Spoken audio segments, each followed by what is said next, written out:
Hey guys, how's it going?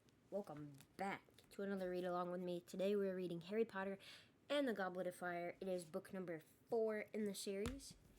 There are, 37 chapters in this book, so we are still able to do 4 chapters every week, and then the final week will be like 3 chapters instead of it being 4. So let's get into it. Chapter 1, The Riddle House. The villagers of Little Hangleton still called it the Riddle House, even though it had been many years since the Riddle family had lived there. It stood on a hill overlooking the village, some of its windows boarded, tiles missing from its roof, and ivy spreading unchecked over its face. Once a fine-looking manor, and easily the largest and grandest building for miles around, the Riddle House was now damp, derelict, and unoccupied. The Little Hangletons all agreed that the old house was creepy. Half a century ago, something strange and horrible had happened there, something that the older inhabitants of the village still liked to discuss when topics for gossip were scarce. The story had been picked over so many times and had been embroidered in so many places that nobody was quite sure what the truth was anymore. Every version of the tale, however, started in the same place, 50 years before, at daybreak, on a fine summer's morning.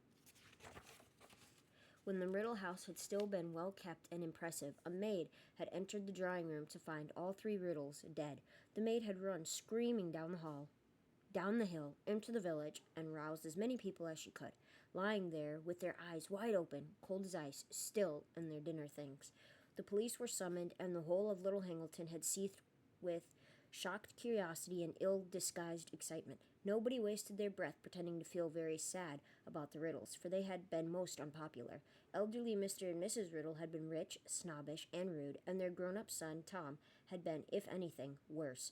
All the villagers cared about was the identity of their murderer, for plainly 3 apparently healthy people did not all drop dead of natural causes on the same night. The hanged man, the village pub, did a roaring trade that night. The whole village seemed to have turned out to discuss the murders. They were rewarded for leaving their firesides when the Riddles cook arrived dramatically in their midst and announced to the suddenly silent pub that a man called Frank Bryce had just been arrested. "Frank!" cried several people. "Never. Frank Bryce was the Riddles' gardener. He lived alone in a rundown cottage on the grounds of the Riddle House. Frank had come back from the war with a very stiff leg and great dislike of crowds and loud noises, and had been working for the Riddles ever since." There was a rush to buy the cook drinks and hear more details. "Always thought he was odd," she told the eagerly listening villagers, after her 4th sherry. "Unfriendly like. I'm sure if I've offered him a cuppa once, I've offered it 100 times. Never wanted to mix. He didn't." "Ah, now," said a woman at the bar. "He had a hard war, Frank. He likes the quiet life. That's no reason to—" "Who else had a key to the back door then?" barked the cook. "There's been a spare key hanging in the gardener's cottage far back as I can remember. Nobody forced the door last night. No broken windows. All Frank had to do was creep up to the big house while we was all sleeping." The villagers exchanged dark looks. "I always thought he had a nasty look about him, right enough," grunted a man at the bar. "War turned him funny, if you ask me," said the landlord. "Told you I wouldn't like to get on the wrong side of Frank, didn't I, Dot?" said an excited woman in the corner. "Horrible temper," said Dot, nodding fervently. "I remember when he was a kid." By the following morning, hardly anyone in Little Hangleton doubted that Frank Bryce had killed the Riddles. Here's the thing. As people go back to, they don't like somebody because of when they were a kid, but yet, here's the thing is, your behavior as a child most of the time does not impact your behavior as an adult. Because when you're a child, you're reckless, you're ruthless, you're just like enjoying life. And then as you become an adult, you start learning that, hey, the stuff that I did as a kid had consequences. My parents accepted those consequences for me. And then I only got in trouble based on whatever they felt the punishment was for those consequences. But when people see you as a child and they remember you as a child, they always revert back to, oh yeah, he was a rough one as a child. Like, what does childhood have anything to do with adulthood? But it's not always necessarily the case. But I wouldn't sit there and be like, oh yeah, they were a hellion as a child, you know?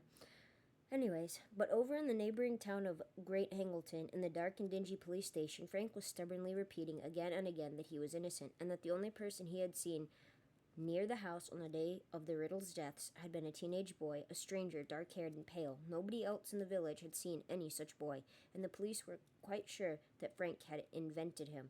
Then, just when things were looking very serious for Frank, the report on the Riddles' bodies came back and changed everything. The police had never read an odder report. A team of doctors had examined the bodies and had concluded that none of the Riddles had been poisoned, stabbed, shot, strangled, suffocated, or, as far as they could tell, harmed at all. In fact, the report continued in a tone of unmistakable bewilderment. The Riddles all appeared to be in perfect health, apart from the fact that they were all dead.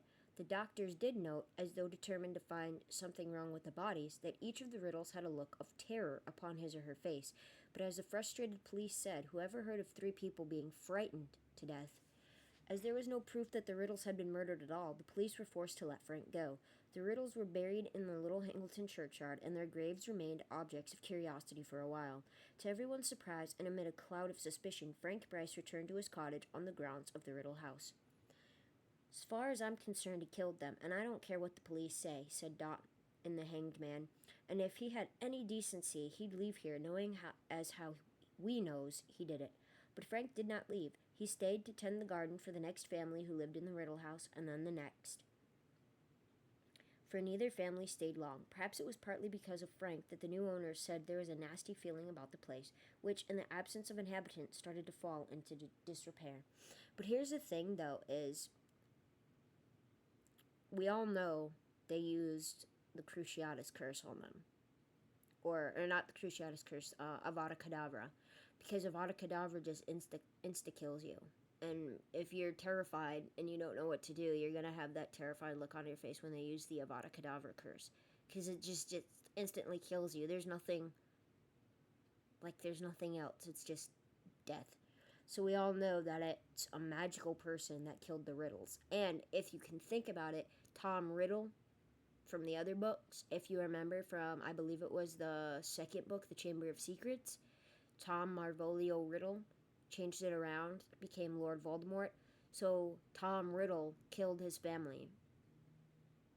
There's no doubt around it, and they tried to blame it on the gardener. But the boy that he saw was Tom Riddle. He just changed his appearance. So that's who it is that killed him. The wealthy man who owned the Riddle house these days neither lived there nor put it to any use. They said in the village that he kept it for tax reasons, though nobody was very clear what these might be. The wealthy owner continued to pay Frank to do the gardening, however. Frank was nearing his 77th birthday now, very deaf, his bad leg stiffer than ever, but could be seen pottering around the flower beds in fine weather, even though the weeds were starting to creep up on him, try as he might to suppress them. Weeds were not the only things Frank had to contend with either. Boys from the village made a habit of throwing stones through the windows of the Riddle house. They rode their bicycles over the lawns Frank worked so hard to keep smooth. Once or twice they broke into the old house for a dare. They knew that old Frank's devotion to the house and grounds amounted almost to an obsession, and it amused them to see him limping across the garden, brandishing his stick and yelling croakily at them. Frank, for his part, believed the boys tormented him because they, like their parents and grandparents, thought him a murderer. So when Frank awoke one night in August and saw something very odd up at the old house, he merely assumed that the boys had gone one step further in their attempts to punish him. It was Frank's bad leg that woke him. It was paining him worse than ever in his old age. He got up and limped downstairs into the kitchen with the idea of refilling his hot water bottle to ease the stiffness in his knee. Standing at the sink, filling the kettle, he looked up at the Riddle house and saw lights glimmering in its upper windows. Frank knew at once what was going on. The boys had broken into the house again, and judging by the flickering quality of the light, they had started a fire. Frank had no telephone, and in any case, he had deeply mistrusted the police ever since they had taken him in for questioning about the Riddle's death. He put down the kettle at once, hurried back upstairs as fast as his bad leg would allow, and was soon back in his kitchen, fully dressed and removing a rusty old key from his hook by the door. He picked up his walking stick, which was propped against the wall, and set off into the night. The front door of the Riddle house bore no sign of being forced, nor did any of the windows. Frank limped around to the back of the house until he reached a door almost completely hidden by ivy, took out the old key, put it into the lock, and opened the door noiselessly. He let himself into the cavernous kitchen. Frank had not entered it for many years. Nevertheless, although it was very dark, he remembered where the door into the hall was, and he groped his way toward it, his nostrils full of the smell of decay, ears pricked for any sound of footsteps or voices from overhead. He reached the hall, which was a little lighter owing to the large mullioned windows on either side of the front door, and started to climb the stairs, blessing the dust that lay thick upon the stone, because it muffled the sound of his feet and stick. On the landing, Frank turned right and saw at once where the intruders were. At the very end of the passage, a door stood ajar, and a flickering light shone through the gap, casting a long sliver of gold across the black floor. Frank edged closer and closer, grasping his walking stick firmly. Several feet from the entrance, he was able to see a narrow slice of the room beyond. The fire, he now saw, had been lit in the grate. This surprised him. Then he stopped moving and listened intently, for a man's voice spoke within the room. It sounded timid and fearful.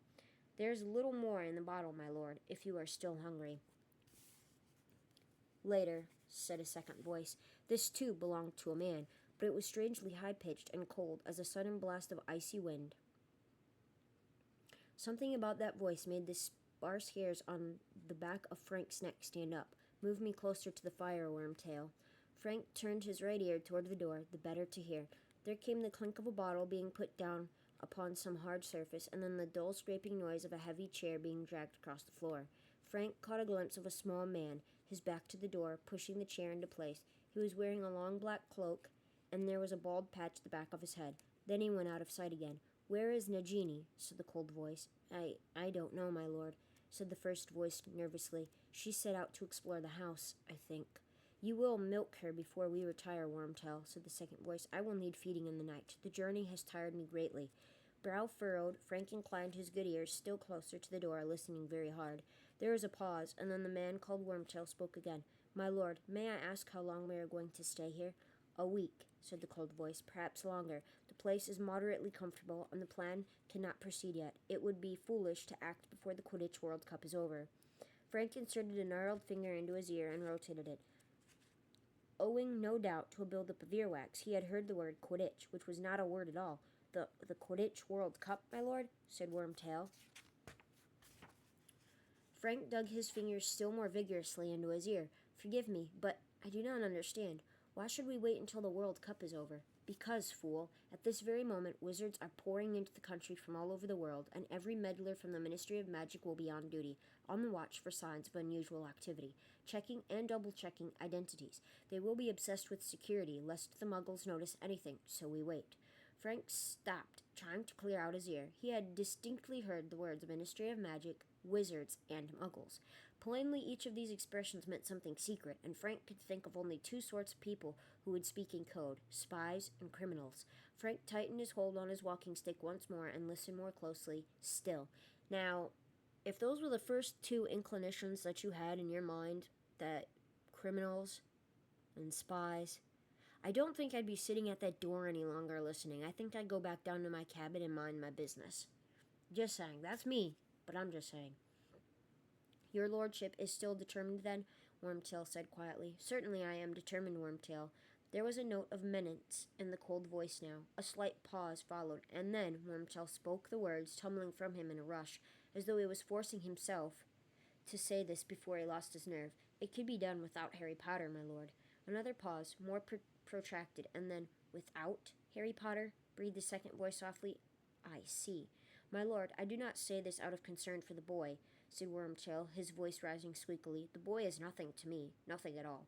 It is merely that if we were to use another witch or wizard, any wizard, the thing could be done so much more quickly. If you allowed me to leave you for a short while, you know that I can disguise myself most effectively. I could be back here in as little as 2 days with a suitable person." "I could use another wizard," said the cold voice softly. "That is true." "My lord, it makes sense," said Wormtail, sounding thoroughly relieved. "Laying hands on Harry Potter would be so difficult. He is so well protected. And so you volunteered to go and fetch me a substitute. I wonder, perhaps the task of nursing me has become wearisome for you, Wormtail. Could this suggestion of abandoning the plan be nothing more than an attempt to desert me?" "My lord, I have no wish to leave you. None at all." "Do not lie to me," hissed the second voice. "I can always tell. Wormtail, you are regretting that you ever returned to me. I revolt you. I see you flinch when you look at me, feel you shudder when you touch me. No, my devotion to your lordship. Your devotion is nothing more than cowardice. You would not be here if you had anywhere else to go. How am I to survive without you when I need feeding every few hours? Who is to milk Nagini? But you seem so much stronger, my lord. Liar, breathed the second voice. I am no stronger, and a few days alone would be enough to rob me of the little health I have regained under your clumsy care. Silence. Wormtail, who had been sputtering incoherently, fell silent at once. For a few seconds, Frank could hear nothing but the fire crackling. Then the second man spoke once more in a whisper that was almost a hiss. I have my reasons for using the boy, as I have already explained to you, and I will use no other. I have waited 13 years. A few more months will make no difference. As for the protection surrounding the boy, I believe my plan will be effective. All that is needed is a little courage from you, Wormtail. Courage you will find, unless you wish to feel the full extent of Lord Voldemort's wrath. My lord, I must speak, said Wormtail, panic in his voice now. All through our journey I have gone over the plan in my head, my lord. Bertha Jorkin's disappearance will not go unnoticed for long, and if we proceed, if I murder, if, whispered a second voice, if you follow the plan, Wormtail, the Ministry need never know that anyone else has died. You will do it quietly and without fuss. I only wish that I could do it myself, but in my present condition. Come, Wormtail, one more death and our path to Harry Potter is clear. I am not asking you to do it alone. By that time, my faithful servant will have rejoined us. I am a faithful servant, said Wormtail, the merest trace of sullenness in his voice. Wormtail, I need somebody with brains, somebody whose loyalty has never wavered, and you, unfortunately, fulfill neither requirement. I found you, said Wormtail, and there was definitely a sulky edge to his voice now. I was the one who found you. I brought you Bertha Jorkins. That is true, said the second man, sounding amused. A stroke of brilliance. I would not have thought possible for you, Wormtail, though, if truth be told, you were not aware how useful she would be when you caught her, were you? I thought she might be useful, my lord. Liar, said the second voice again, the cruel amusement more pronounced than ever. However, I do not deny that your information was invaluable. Without it, I could never have formed our plan, and for that you will have your reward, Wormtail. I will allow you to perform an essential task for me, one that many of my followers would give their right hands to perform. Really, my lord? What? Wormtail sounded terrified again. Ah, Wormtail, you don't want me to spoil the surprise. Your part will come at the very end. But I promise you, you will have the honor of being just as useful as Bertha Jorkins. You, Wormtail's voice suddenly sounded hoarse, as though his mouth had gone very dry. You are going to kill me, too? Wormtail, said the cold voice silkily. Why would I kill you? I killed Bertha because I had to. She was fit for nothing after my questioning. Quite useless. In any case, awkward questions would have been asked if she had gone back to the Ministry, with the news that she had met you on the holidays. Wizards, who are supposed to be dead, would do well not to run in a Ministry of Magic wizards at wayside inns. Wormtail muttered something so quietly that Frank could not hear it, but it made the second man laugh, an entirely mirthless laugh, cold as his speech.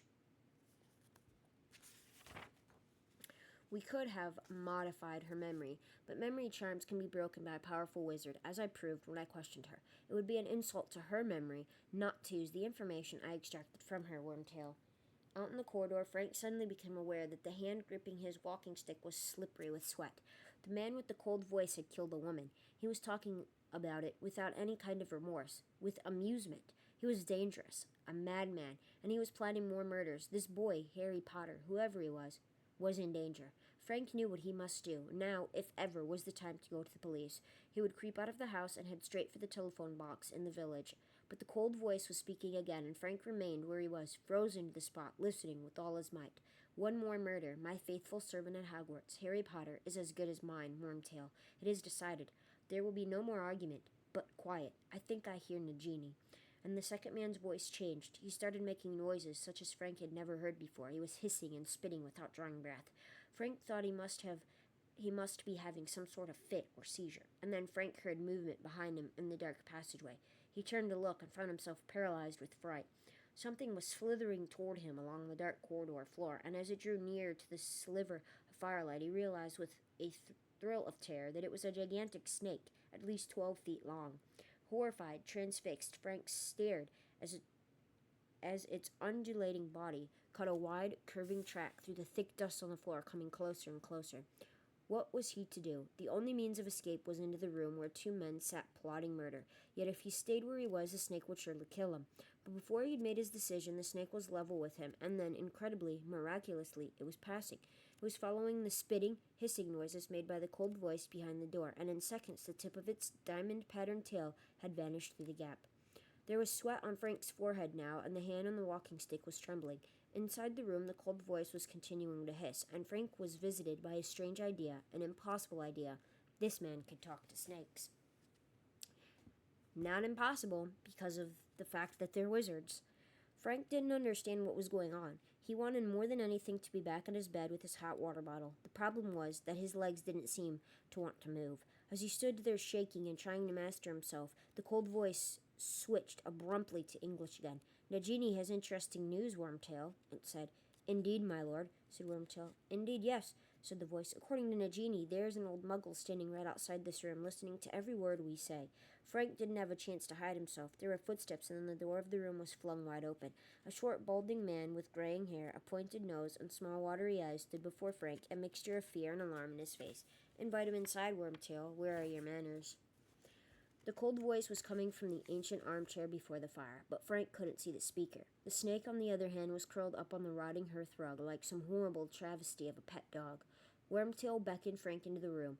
Though still deeply shaken, Frank took a firmer grip upon his walking stick and limped over the threshold. The fire was the only source of light in the room. It cast long, spidery shadows upon the walls.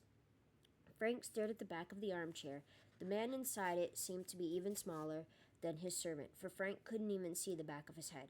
"You heard everything, Muggle?" said the cold voice. "What's that you're calling me?" said Frank defiantly, for now that he was inside the room, now that the time had come for some sort of action, he felt braver, and had always been so in the war. "I am calling you a Muggle," said the voice coolly. "It means that you are not a wizard." "I don't know what you mean by wizard," said Frank, his voice growing steadier. "All I know is I've heard enough to interest the police tonight. I have. You've done murder, and you're planning more. And I'll tell you this, too," he added on a sudden inspiration. "My wife knows I'm up here, and if I don't come back—" "You have no wife," said the cold voice very quietly. "Nobody knows you are here. You told nobody that you were coming. Do not lie to Lord Voldemort, Muggle, for he knows. He always knows." "Is that right?" said Frank gruffly. "Lord, is it? Well, I don't think much of your manners, my lord. Turn round and face me like a man, why don't you?" "But I am not a man, Muggle," said the cold voice, barely audible now over the crackling of the flames. "I am much, much more than a man. However, why not? I will face you, Wormtail. Come turn my chair around." The servant gave a whimper. "You heard me, Wormtail."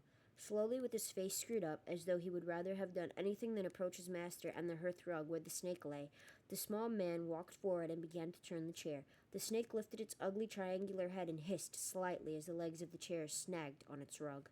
And then the chair was facing Frank, and he saw what was sitting in it.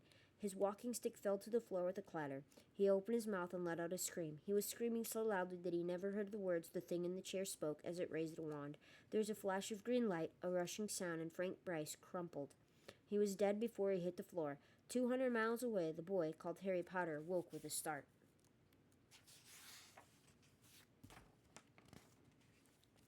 So, he's at it again, Lord Voldemort.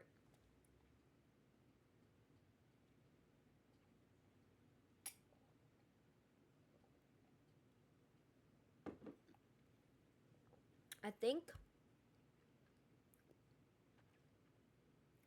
in the last one is when they went to the Quidditch Cup, the last book. And that's when all the nonsense had happened. And I think this book is explaining their plan to what happened in the previous book. The scar. Harry lay flat on his back, breathing hard as though he had been running. He had awoken from a very vivid dream, his hands pressed over his face. The old scar on his forehead, which was shaped like a bolt of lightning, was burning beneath his fingers, as though someone had just pressed a white-hot wire to his skin. He sat up, one hand still on the scar, the other reaching out in the darkness for his glasses, which were on the bedside table. He put them on, and his bedroom came into clear focus, lit by a faint, misty orange light that was filtering through the curtains from the street lamp outside the window. Harry ran his fingers over the scar again. It was still painful. He turned on the lamp beside him, scrambled out of bed, crossed the room, opened his wardrobe, and peered into the mirror on the inside of the door. A skinny boy of 14 looked back at him, his bright green eyes puzzled under his untidy black hair. He examined the lightning bolt scar of his reflection more closely. It looked normal, but it was still stinging. Actually, you know what? I think that like in the last book they did have stuff happen at the Quidditch World Cup. But if I'm not mistaken, I think at the end of the third book, Ron and them said that they would bring Harry to the Quidditch World Cup again like this year for the next coming year. So maybe the plan that he has against the World Cup is this one that's being planned now for this book instead of the one that was planned for the last book. But I'm not 100% sure because I remember that there was a problem in the last World Cup. Harry tried to recall what he had been dreaming about before he had awoken. It had seemed so real. There had been two people he knew and one he didn't. He concentrated hard, frowning, trying to remember. The dim picture of a darkened room came to him. There had been a snake on a hearth rug, a small man called Peter, nicknamed Wormtail, and a cold, high voice, the voice of Lord Voldemort. Harry felt as though an ice cube had slipped down into his stomach at the very thought. Ooh.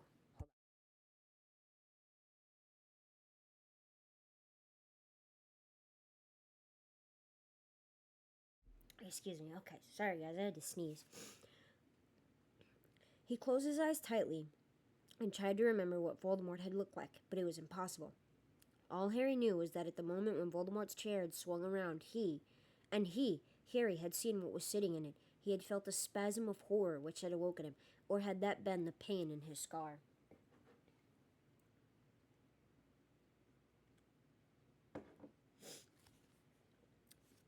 And who had the old man been? For there had definitely been an old man. Harry had watched him fall to the ground. It was all becoming confused.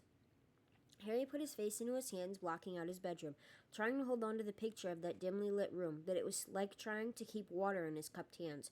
The details were now trickling away as fast as he tried to hold on to them. Voldemort and Wormtail had been talking about someone they had killed, though Harry could not remember the name, and they had been plotting to kill someone else. Him. Harry took his face out of his hands, opened his eyes, and stared around his bedroom as though expecting to see something unusual there. As it happened, there were an extraordinary number of unusual things in his room. A large wooden trunk stood open at the foot of his bed, revealing a cauldron, broomstick, black robes, and assorted spellbooks. Rolls of parchment littered that part of his desk that was not taken up, but the large empty cage in which his snowy owl, Hedwig, usually perched. On the floor beside his bed, a book lay open. Harry had been reading it before he fell asleep last night. The pictures in his book were all moving. Men in bright orange robes were zooming in and out of sight on broomsticks, throwing a red ball at one another. He was reading a book about Quidditch.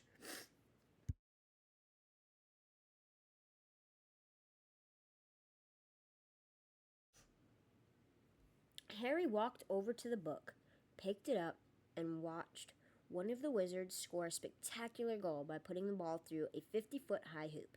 Then he snapped the book shut.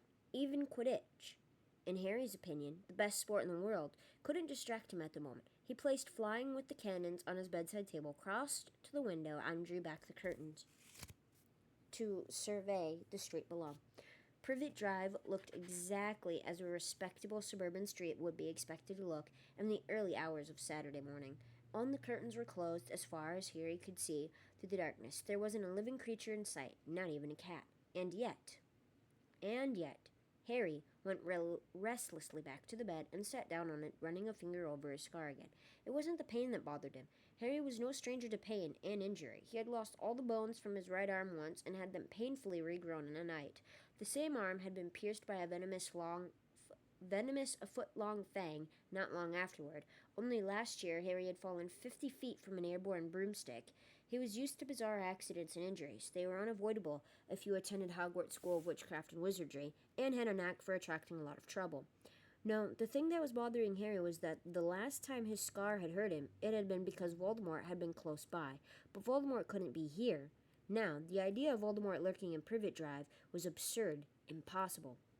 Harry listened closely to the silence around him. Was he half expecting to hear the creak of a stair or the swish of a cloak? And then he jumped slightly as he heard his cousin Dudley give a tremendous grunting snore from the next room. Harry shook himself mentally. He was being stupid. There was no one in the house with him except Uncle Vernon, Aunt Petunia, and Dudley, and they were plainly still asleep, their dreams untroubled and painless. Asleep was the way Harry liked the Dursleys best. It wasn't as though they were ever any help to him awake. Uncle Vernon, Aunt Petunia, and Dudley were Harry's only living relatives. They were muggles who hated and despised magic in any form, which meant that Harry was about as welcome in their house as dry rot. They had explained away Harry's long absences at Hogwarts over the last 3 years by telling everyone that he went to St. Brutus's Secure Center for Incurably Criminal Boys. They knew perfectly well that, as an underage wizard, Harry wasn't allowed to use magic outside Hogwarts, but they were still apt to blame him for anything that went wrong about the house. Harry had never been able to confide in them or tell them anything about his life in the wizarding world. The very idea of going to them when they awoke and telling them about his scar hurting him and about his worries about Voldemort was laughable. And yet it was because of Voldemort that Harry had come to live with the Dursleys in the first place. If it hadn't been for Voldemort, Harry would not have had the lightning scar on his forehead. If it hadn't been for Voldemort, Harry would still have had parents. Harry had been a year old the night that Voldemort, the most powerful dark wizard for a century, a wizard who had been gaining power steadily for 11 years, arrived at his house and killed his father and mother. Voldemort had then turned his wand on Harry. He had performed the curse that had disposed of many full-grown witches and wizards in his steady rise to power, and incredibly, it had not worked. Instead of killing the small boy, the curse had rebounded upon Voldemort. Harry had survived with nothing but a lightning-shaped cut on his forehead, and Voldemort had been reduced to something barely alive. His powers gone, his life almost extinguished, Voldemort had fled.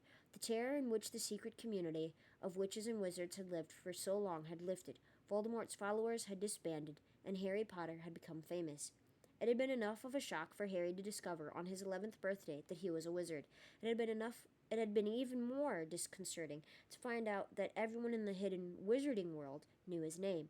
Harry had arrived at Hogwarts to find that heads turned and whispers followed him wherever he went, but he was used to it now. At the end of this summer, he would be starting his 4th year at Hogwarts, and Harry was already counting the days until he would be back at the castle again. But there was still a fortnight to go before he went back to school. He looked hopelessly around his room again, and his eye paused on the birthday cards his two best friends had sent him at the end of July. What would they say if Harry wrote to them and told them about his scar hurting? At once, Hermione Granger's voice seemed to fill his head, shrill and panicky. Your scar hurt? Harry, that's really serious. Write to Professor Dumbledore, and I'll go and check common magical ailments and afflictions. Maybe there's something in there about cursed scars. Yes, that would be Hermione's advice. Go straight to the headmaster of Hogwarts, and in the meantime, consult a book. Harry stared out of the window at the inky blue-black sky. He doubted very much whether a book could help him now. As far as he knew, he was the only living person to have survived a curse like Voldemort's. It was highly unlikely, therefore, that he would find his symptoms listed in common magical ailments and afflictions. As for informing the headmaster, Harry had no doubt where Dumbledore went during the summer holidays. He amused himself for a moment, picturing Dumbledore with his long silver beard, full-length wizard robes, and pointed hat, stretched out on a beach somewhere, rubbing suntan lotion onto his long, crooked nose. Wherever Dumbledore was, though, Harry was sure that Hagrid would be able to find him. Harry's owl had never yet failed to deliver a letter to anyone, even without an address. But what would he write? Dear Professor Dumbledore, sorry to bother you, but my scar hurt this morning. Yours sincerely, Harry Potter. Even inside his head, the words sounded stupid. And so he tried to imagine his other best friend, Ron Weasley's, reaction, and in a moment, Ron's red hair and long-nosed, freckled face seemed to swim before Harry, wearing a bemused expression. Your scar hurt? But you know who can't be near you. Now, Kenny, I mean, you'd know, wouldn't you? He'd be trying to do you in again, wouldn't he? I don't know, Harry. Maybe cursed scars always twinge a bit. I'll ask Dad. Mr. Weasley was a fully qualified wizard who worked in the misuse of Muggle artifacts office at the Ministry of Magic, but he didn't have any particular expertise in the matter of curses as far as Harry knew. In any case, Harry didn't like the idea of the whole Weasley family knowing that he, Harry, was getting jumpy about a few moments' pain. Mrs. Weasley would fuss worse than Hermione, and Fred and George, Ron's 16-year-old twin brothers, might think Harry was losing his nerve. The Weasleys were Harry's favorite family in the world. He was hoping that they might invite him to stay any time now. Ron had mentioned something about the Quidditch World Cup, and he somehow didn't want his visit punctuated with anxious inquiries about his scar. Harry kneaded his forehead with his knuckles. What he really wanted, and it felt almost shameful to admit it to himself, was someone like a parent, an adult wizard, whose advice he could ask without feeling stupid, someone who cared about him, who had had experience with dark magic. And then the solution came to him. It was simple, and so obvious that he couldn't believe it had taken so long. Sirius. Harry leapt up from the bed, hurried across the room, and sat down at his desk. He pulled a piece of parchment towards him, loaded his feather quill with ink, wrote Dear Sirius, then paused, wondering how best to phrase his problem, still marveling at the fact that he hadn't thought of Sirius straight away. But then, perhaps it wasn't so surprising. After all, he had only found out that Sirius was his godfather 2 months ago. There was a simple reason for Sirius's complete absence from Harry's life until then. Sirius had been in Azkaban, the terrifying wizard jail guarded by creatures called Dementors, sightless, soul-sucking fiends who had come to search for Sirius at Hogwarts when he had escaped. Yet Sirius had been innocent. The murders for which he had been convicted had been committed by Wormtail, Voldemort's supporter, whom nearly everybody now believed dead. Harry, Ron, and Hermione knew otherwise. However, they had come face to face with Wormtail only the previous year, though only Professor Dumbledore had believed their story.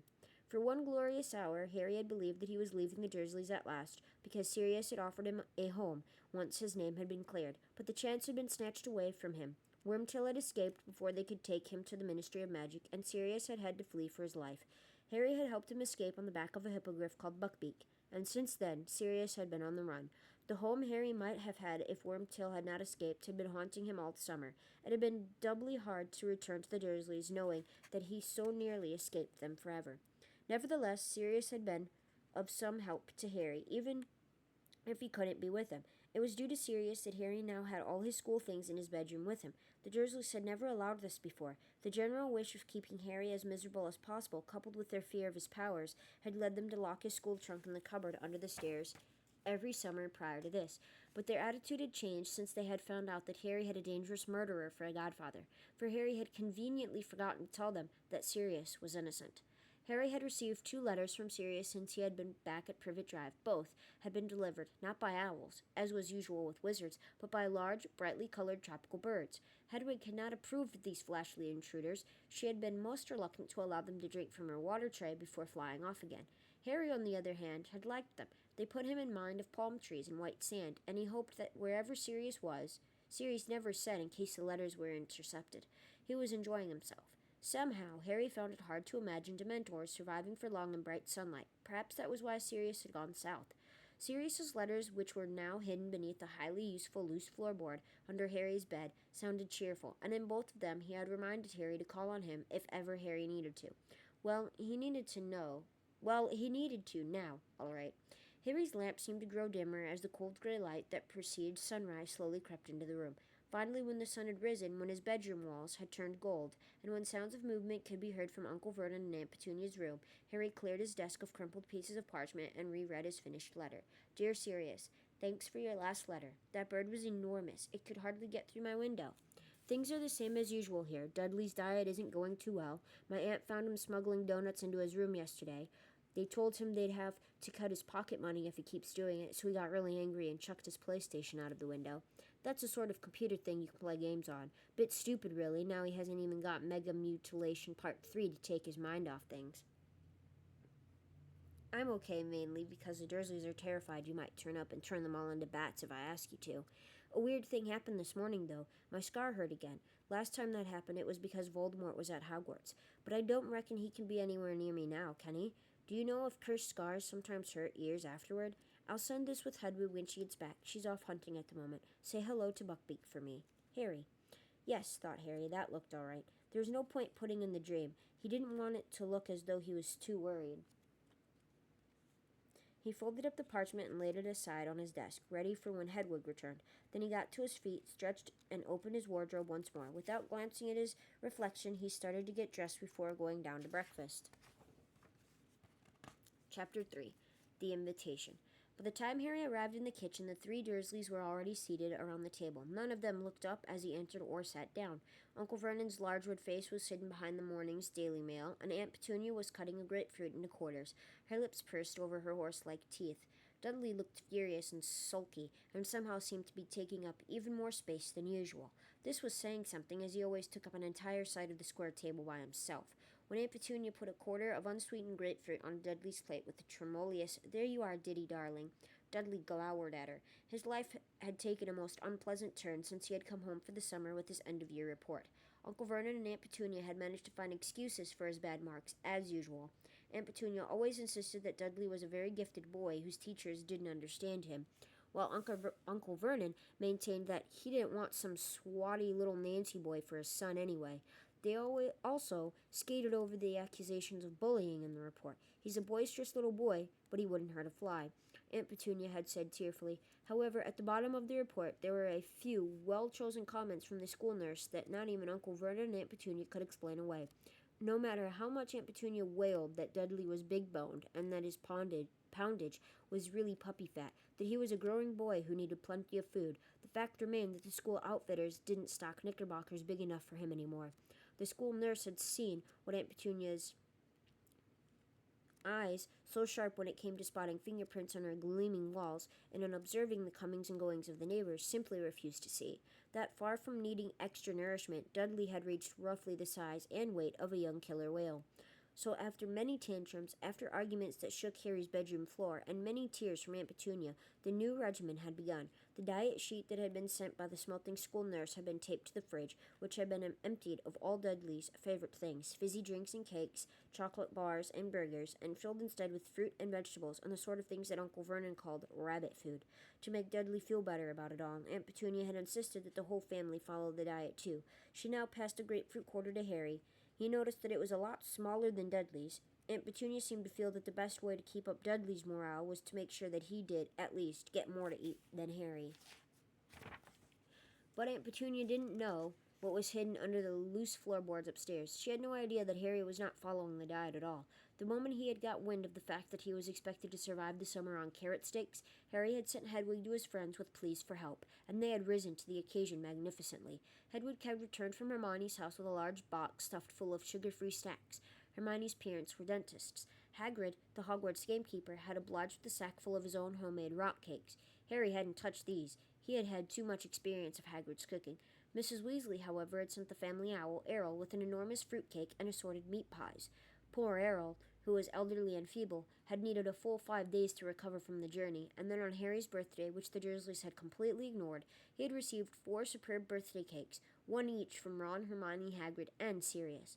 Harry still had 2 of them left, and so, looking forward to a real breakfast when he got back upstairs, he ate his grapefruit without complaint. Uncle Vernon laid aside his paper and a deep sniff of disapproval and looked down at his own grapefruit quarter. "Is this it?" he said grumpily to Aunt Petunia. Aunt Petunia gave him a severe look and then nodded pointedly at Dudley, who had already finished his own grapefruit quarter and was eyeing Harry's with a very sour look in his piggy little eyes. Uncle Vernon gave a great sigh, which ruffled his large, bushy mustache, and picked up his spoon. The doorbell rang. Uncle Vernon heaved himself out of his chair and set off down the hall. Quick as a flash, while his mother was occupied with the kettle, Dudley stole the rest of Uncle Vernon's grapefruit. Harry heard talking at the door and someone laughing, and Uncle Vernon answering curtly. Then the front door closed, and the sound of ripping paper came from the hall. Aunt Petunia set the teapot down on the table and looked curiously around to see where Uncle Vernon had got to. She didn't have to wait long to find out. After about a minute, he was back. He looked livid. "You," he barked at Harry, "in the living room. Now." Bewildered, wondering what on earth he was supposed to have done this time, Harry got up and followed Uncle Vernon out of the kitchen and into the next room.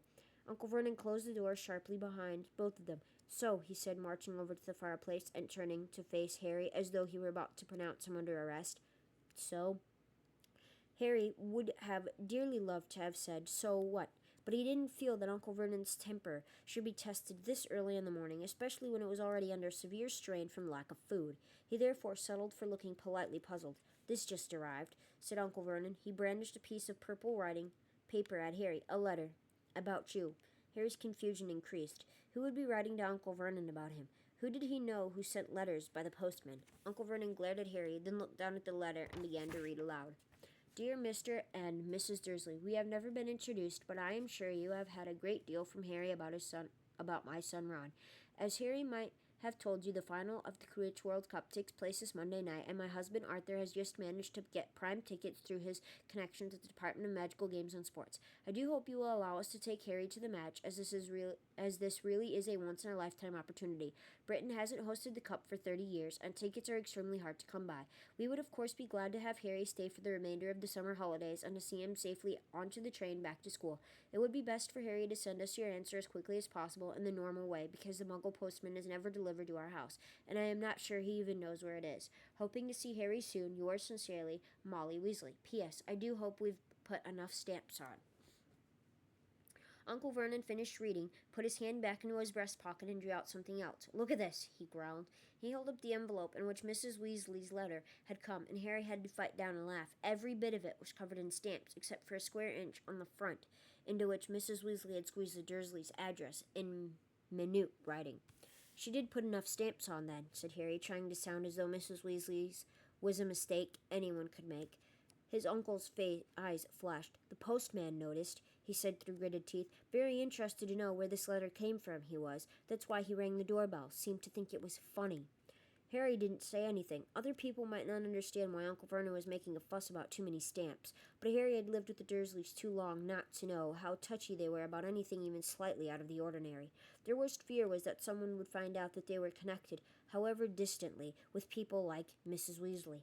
Uncle Vernon was still glaring at Harry, who tried to keep his expression neutral. If he didn't do or say anything stupid, he might just be in for the treat of a lifetime. He waited for Uncle Vernon to say something, but he merely continued to glare. Harry decided to break the silence. "So, can I go, then?" he asked. A slight spasm crossed Uncle Vernon's large purple face. The mustache bristled. Harry thought he knew what was going on behind the mustache. A furious battle as two of Uncle Vernon's most fundamental instincts came into conflict. Allowing Harry to go would make Harry happy, something Uncle Vernon had struggled against for 13 years.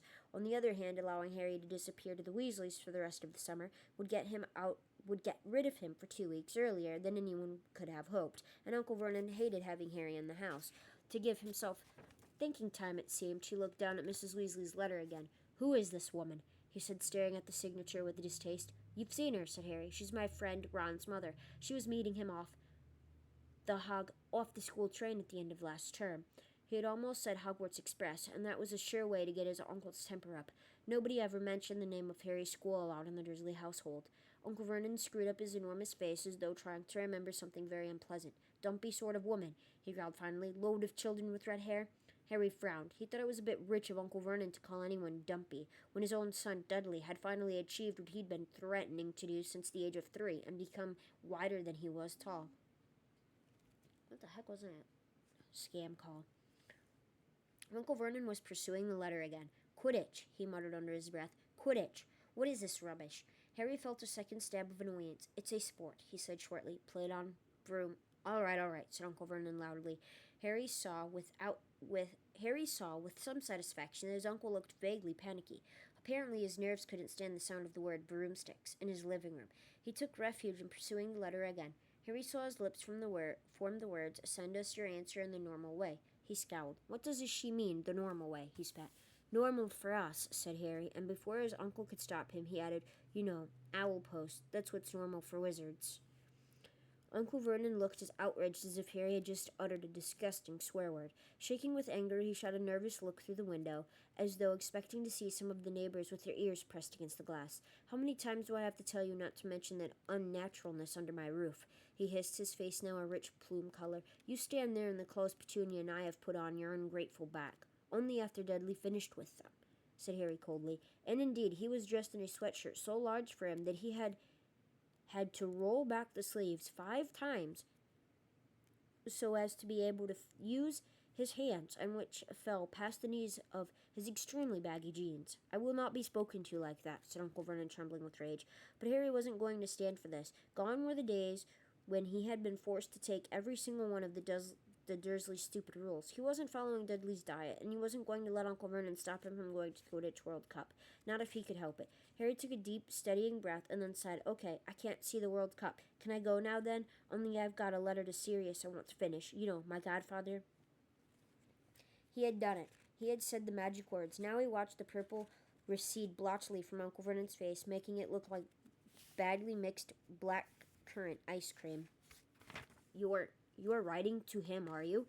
said Uncle Vernon in a would-be calm voice, but Harry had seen the pupils of his tiny eyes contract with sudden fear. "Well, yeah," said Harry casually. "It's been a while since he heard from me, and you know, if he doesn't, he might start thinking something's wrong." He stopped there to enjoy the effect of these words. He could almost see the cogs working under Uncle Vernon's thick, dark, neatly parted hair. If he tried to stop Harry writing to Sirius, Sirius would think Harry was being mistreated. If he told Harry he couldn't go to the Quidditch World Cup, Harry would write and tell Sirius, who would know Harry was being mistreated. There was only one thing for Uncle Vernon to do. Harry could see the conclusion forming in his uncle's mind, as though the great mustached face were transparent. Harry tried not to smile, to keep his own face as blank as possible, and then, "Well, all right then, you can go to this World Cup thing. You write and tell these Weasleys they're to pick you up, mind. I haven't got time to go dropping you off all over the country. And you can spend the rest of the summer there. And you can tell your godfather, tell him you're going."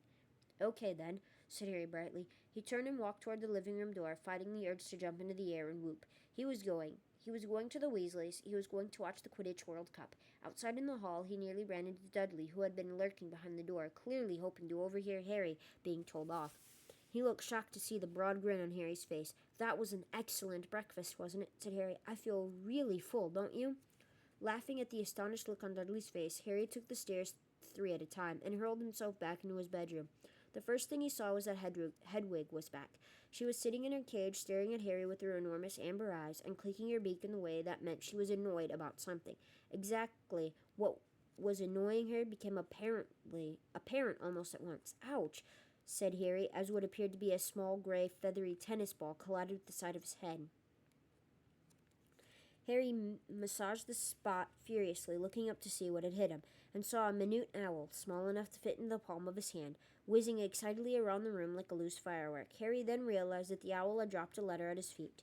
Harry bent down, recognized Ron's handwriting, then tore open the envelope. Inside was a hastily scribbled note. "Harry, Dad got the tickets. Ireland versus Bulgaria, Monday night. Mum's writing to the Muggles to ask you to stay. They might already have the letter. I don't know how fast Muggle post is. Thought I'd send this with Pig anyway." Harry stared at the word pig, then looked at the tiny owl, now zooming around the light fixture on the ceiling. He had never seen anything that looked less like a pig. Maybe he couldn't read Ron's writing. He went back to the letter. "We're coming for you whether the Muggles like it or not. You can't miss the World Cup. Only Mum and Dad reckon it's better if we pretend to ask their permission first. If they say yes, send Pig back with your answer pronto, and we'll come and get you at 5 o'clock on Sunday.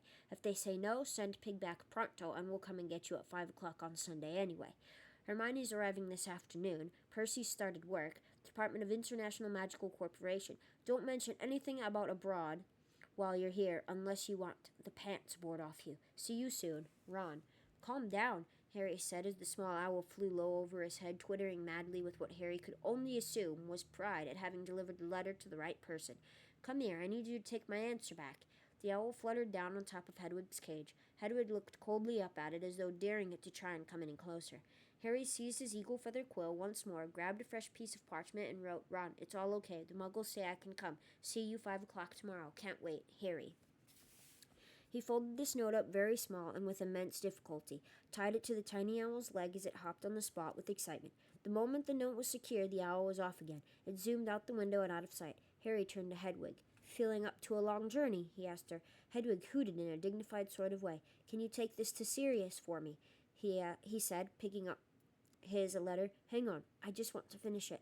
He unfolded the parchment and hastily added a postscript. "If you want to contact me, I'll be at my friend Ron Weasley's for the rest of the summer. His dad's got us tickets for the Quidditch World Cup."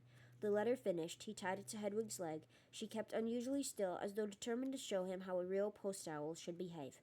"I'll be at Ron's when you get back, all right?" Harry told her. She nipped his finger affectionately, then with a soft swooshing noise spread her enormous wings and soared out of the open window. Harry watched her out of sight, then crawled under his bed, wrenched up the loose floorboard, and pulled out a large chunk of birthday cake. He sat there on the floor eating it, savoring the happiness that was flooding through him. He had cake, and Dudley had nothing but grapefruit. It was a bright summer's day. He would be leaving Privet Drive tomorrow. His scar felt perfectly normal again, and he was going to watch the Quidditch World Cup. It was hard, just now, to feel worried about anything, even Lord Voldemort. Chapter 4. Back to the Burrow. By 12 o'clock the next day, Harry's school trunk was packed with his school things and all his most prized possessions: the invisibility cloak he had inherited from his father, the broomstick he had gotten from Sirius, the enchanted map of Hogwarts he had been given by Fred and George Weasley last year.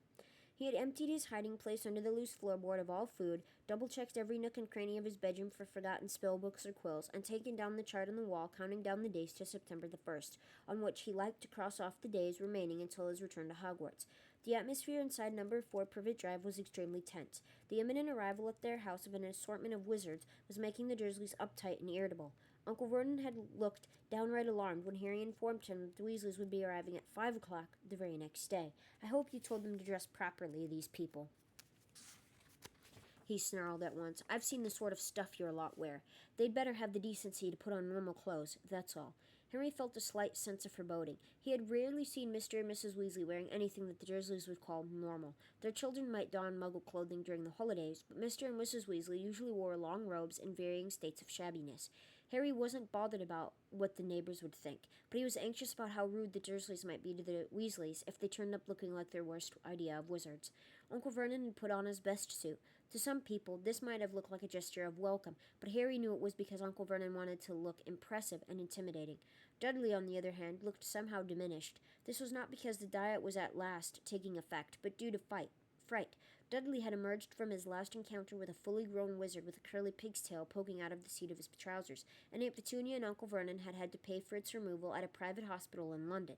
It wasn't altogether surprising, therefore, that Dudley kept running his hand nervously over his backside and walking sideways from room to room so as not to present the same target to the enemy.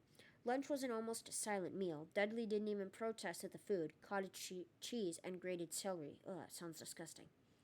Aunt Petunia wasn't eating anything at all. Her arms were folded, her lips were pursed, and she seemed to be chewing her tongue, as though biting back the furious diatribe she longed to throw at Harry. "They'll be driving, of course," Uncle Vernon barked across the table. Said Harry. He hadn't thought of that. How were the Weasleys going to pick him up? They didn't have a car anymore. The old Ford Angelia they had once owned was currently running wild in the Forbidden Forest at Hogwarts, but Mr. Weasley had borrowed a Ministry of Magic car last year. Possibly he would do the same today. "I think so," said Harry. Uncle Vernon snorted into his mustache. Normally, Uncle Vernon would have asked what car Mr. Weasley drove. He tended to judge other men by how big and expensive their cars were, but Harry doubted whether Uncle Vernon would have taken to Mr. Weasley even if he drove a Ferrari. Harry spent most of the afternoon in his bedroom. He couldn't stand watching Aunt Petunia peer out through the net curtains every few seconds, as though there had been a warning about an escaped rhinoceros. Finally, at 4:45, Harry went back up downstairs and into the living room. Aunt Petunia was compulsively straightening cushions. Uncle Vernon was pretending to read the paper, but his tiny eyes were not moving, and Harry was sure he was really listening with all his might for the sound of an approaching car. Dudley was crammed into an armchair, his porky hands beneath him clamped firmly around his bottom. Harry couldn't take the tension. He left the room and went and sat on the stairs in the hall, his eyes on his watch and his heart pumping fast from excitement and nerves. But 5 o'clock came and then went. Uncle Vernon, perspiring slightly in his suit, opened the front door, peered up and down the street, then withdrew his head quickly. "They're late," he snarled at Harry. "I know," said Harry. "Maybe, the traffic's bad or something." 5:10, then 5:15. Harry was starting to feel anxious himself now. At 5:30, he heard Uncle Vernon and Aunt Petunia conversing in terse mutters in the living room. "No consideration at all. We might have had an engagement. Maybe they think they'll get invited to dinner if they're late." "Well, they most certainly won't be," said Uncle Vernon, and Harry heard him stand up and start pacing the living room. "They'll take the boy and go. There'll be no hanging around. That's if they're coming at all. Probably mistaken the day. I dare say their kind don't set much store by punctuality. Either that, or they drive some tin-pot car that's broken to— Ah! Harry jumped up. From the other side of the living room door came the sounds of the three Dursleys scrambling, panic-stricken, across the room. Next moment, Dudley came flying into the hall, looking terrified. "What happened?" said Harry. "What's the matter?" But Dudley didn't seem able to speak. Hands still clamped over his buttocks, he waddled as fast as he could into the kitchen. Harry hurried into the living room. Loud bangings and scrapings were coming from behind the Dursleys' boarded-up fireplace, which had a fake coal fire plugged in front of it. "What is it?" gasped Aunt Petunia, who had backed into the wall and was staring terrified toward the fire. "What is it, Vernon?" But they were left in doubt barely a second longer. Voices could be heard from inside the blocked fireplace. "Ouch! Fred, no, go back, go back. There's been some kind of mistake. Tell George not to. Ouch! George, no, there's no room. Go back, quickly, and tell Ron. Maybe Harry can hear us. Dad, maybe he'll be able to let us out." There was a loud hammering of fists on the boards behind the electric fire. Harry, can you hear us?" The Dursleys rounded on Harry like a pair of angry wolverines. "What is this?" growled Uncle Vernon. "What's going on?" They've tried to get here by flue powder," said Harry, fighting a mad desire to laugh. "They can travel by fire, only you've blocked the fireplace. Hang on." He approached the fireplace and called through the boards. "Mr. Weasley, can you hear me?" The hammering stopped. Somebody inside the chimney-piece said, "Shush. Mr. Weasley, it's Harry. The fireplace has been blocked up. You won't be able to get through here." Damn, said Mr. Weasley's voice. What on earth did they want to block up the fireplace for? They've got an electric fire, Harry explained. Really, said Mr. Weasley's voice excitedly. Eclectic, you say? With a plug? Gracious, I must see that. Let's think. Ouch, Ron. Ron's voice now joined the others. What are we doing here? Has something gone wrong? Oh no, Ron, came Fred's voice very sarcastically. No, this is exactly where we wanted to end up. Yeah, we're having the time of our lives here, said George, whose voice sounded muffled as though he was squashed against the walls. Boys, said Mr. Weasley vaguely. I'm trying to think what to do. Yes, only way. Stand back, Harry. Harry retreated to the sofa. Uncle Vernon, however, moved forward. Wait a moment, he bellowed at the fire. What exactly are you going to... Bang. The electric fire shot across the room as the boarded-up fireplace burst outward, expelling Mr. Weasley, Fred, George, and Ron in a cloud of rubble and loose chippings. Aunt Petunia shrieked and fell backward over the coffee table. Uncle Vernon caught her before she hit the floor and gasped, speechless at the Weasleys, all of whom had bright red hair, including Fred and George, who were identical to the last freckle. That's better, panted Mr. Weasley, brushing dust from his long green robes and straightening his glasses. Ah, you must be Harry's aunt and uncle. Tall, thin, and balding, he moved toward Uncle Vernon, his hand outstretched, but Uncle Vernon backed away several paces, dragging Aunt Petunia.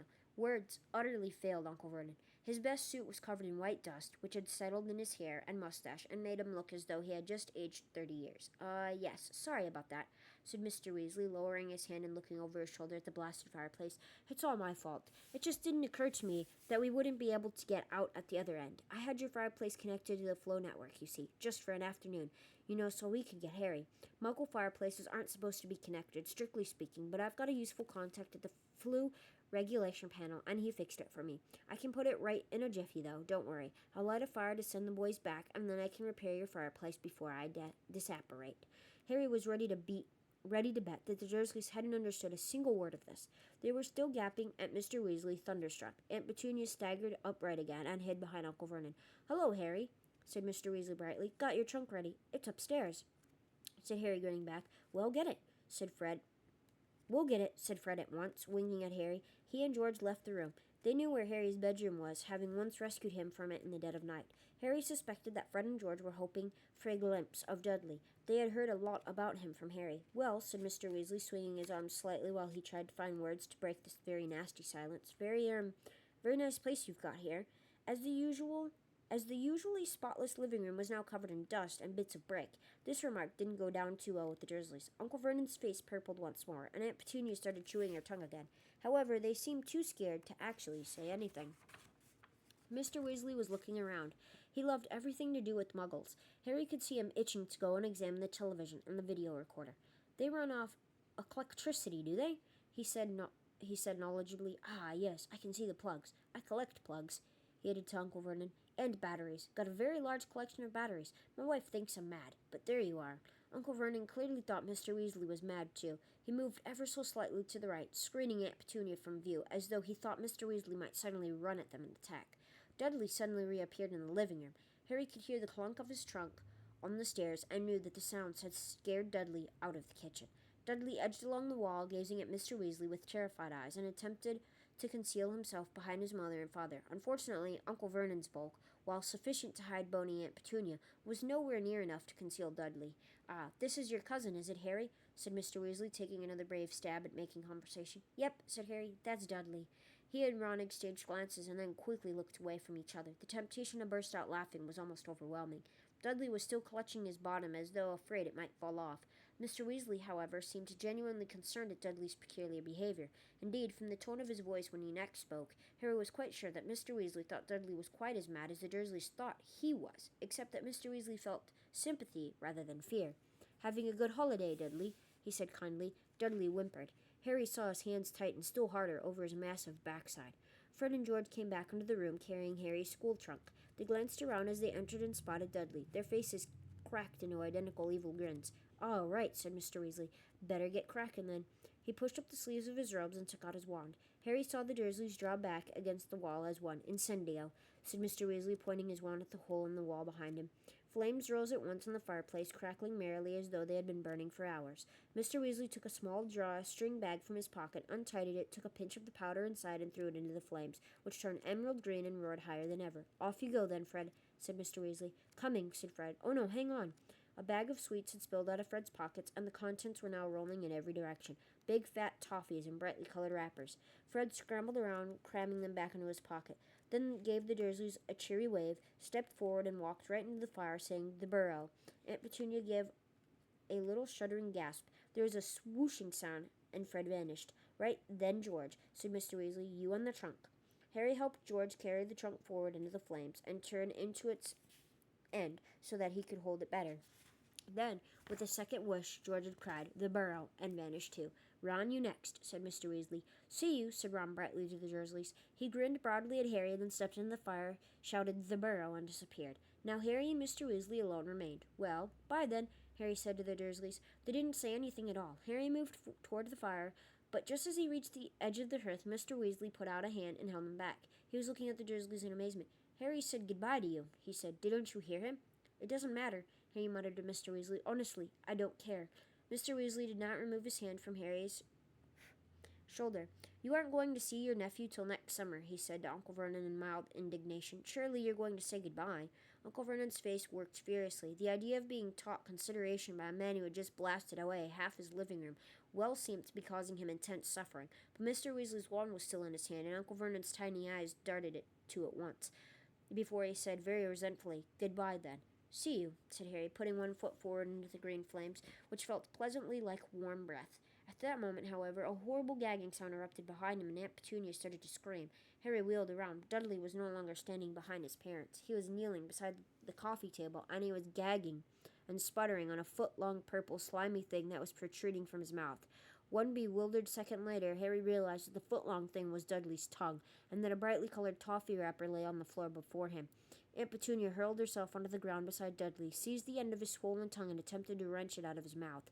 Unsurprisingly, Dudley yelled and sputtered worse than ever, trying to fight her off. Uncle Vernon was bellowing and waving his arms around, and Mr. Weasley had to shout to make himself heard. "Not to worry, I can sort him out," he yelled, dancing on Dudley with his wand outstretched. But Aunt Petunia screamed worse than ever and threw herself on top of Dudley, shielding him from Mr. Weasley. "No, really," said Mr. Weasley desperately. "It's a simple process. It was the toffee. My son Fred. Real practical joker. But it's only an engorgement charm, at least. I think it is. Please, I can correct it." But far from being reassured, the Dursleys became more panic-stricken. Aunt Petunia was sobbing hysterically, tugging Dudley's tongue as though determined to rip it out. Dudley appeared to be suffocating under the combined pressure of his mother and his tongue, and Uncle Vernon, who had lost control completely, seized a china figure from on top of the sideboard and threw it very hard at Mr. Weasley, who ducked, causing the ornament to shatter in the blasted fireplace. "Now, really," said Mr. Weasley, angrily brandishing his wand, "I'm trying to help." Bellowing like a wounded hippo, Uncle Vernon snatched up another ornament. "Harry, go. Just go," said Mr. Weasley shouted, his wand on Uncle Vernon. "I'll sort this out." Harry didn't want to miss the fun, but Uncle Vernon's second ornament narrowly missed his left ear, and on balance he thought it best to leave the situation to Mr. Weasley. He stepped into the fire, looking over his shoulder, as he said, "The burrow." His last fleeting glimpse of the living room was of Mr. Weasley blasting a third ornament out of Uncle Vernon's hand with his wand, Aunt Petunia screaming and lying on top of Dudley, and Dudley's tongue lolling around like a great slimy python. But next moment Harry had begun to spin very fast, and the Dursleys' living room was whipped out of sight in a rush of emerald green flames. Okay, that's going to be it for today. We'll pick up on Chapter 5 next week. So I hope you guys enjoyed. Make sure to like, comment, and subscribe if you do enjoy this. And I will see everybody in the next one.